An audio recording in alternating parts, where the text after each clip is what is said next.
اور اے نبی، ان کو آدم کے دو بیٹوں حابیل اور قابیل کے حالات جو بالکل سچے ہیں پڑھ کر سنا دو کہ جب ان دونوں نے بارگاہ الہی میں ایک ایک نیاز پیش کی تو ایک کی نیاز تو قبول ہو گئی اور دوسرے کی قبول نہ ہوئی۔ تب قابیل حابیل سے کہنے لگا کہ میں تجھے قتل کر دوں گا۔ اس نے کہا کہ اللہ پرہیزگاروں ہی کی نیاز قبول فرمایا کرتا ہے، اگر تو مجھے قتل کرنے کے لیے مجھ پر ہاتھ چلائے گا تو میں تجھ کو قتل کرنے کے لیے تجھ پر ہاتھ نہیں چلاؤں گا۔ مجھے تو اللہ رب العالمین سے ڈر لگتا ہے، میں چاہتا ہوں کہ تو میرے گناہ کو بھی سمیٹ لے اور اپنے گناہ کو بھی، پھر تو اہل دوزخ میں سے ہو جائے، اور ظالموں کی یہی سزا ہے۔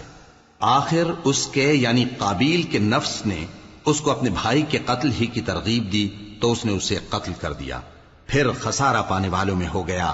اب اللہ نے ایک کوا بھیجا جو زمین کریدنے لگا تاکہ اسے دکھائے کہ اپنے بھائی کی لاش کو کیسے چھپائے۔ کہنے لگا، ہائے کمبختی، مجھ سے اتنا بھی نہ ہو سکا کہ اس کوے جیسا ہی ہوتا کہ اپنے بھائی کی لاش چھپا دیتا۔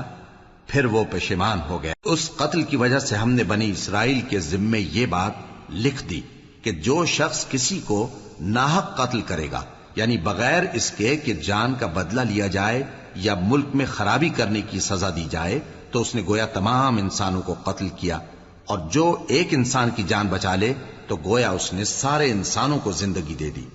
اور ان لوگوں کے پاس ہمارے پیغمبر روشن دلیلیں لا چکے، پھر اس کے بعد بھی ان میں بہت سے لوگ ملک میں زیادتیاں کرنے والے ہیں۔